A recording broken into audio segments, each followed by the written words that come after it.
37 years old. Okay. Oh, sorry, 38 years old. Okay. And last one this side named Wongan. Okay. Wongan 41 years old. Okay. And next one here to this side. The first one this side, the left side named Tuk Tan. Tuk Tan. Tuk Tan. Now is 45 years old. And our grandma, probably the biggest one here. Yeah. The biggest one here, her name is Mecha. Okay, Mecha. Name me like mommy. Mecha. Mecha, she the oldest, our elephant here. Okay, she the oldest.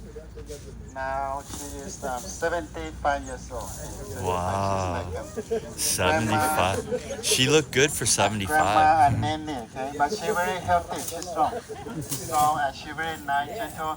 Every time you want to close them, you can touch them, pet them, or can kiss them, kiss their hand, you can. Okay?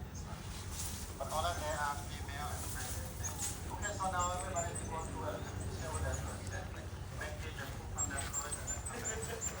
This way together.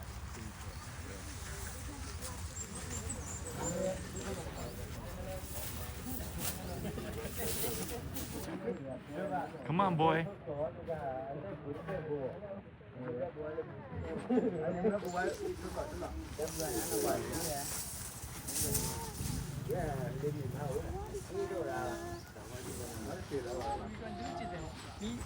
Yeah, I'm excited. Okay, let's pay attention now.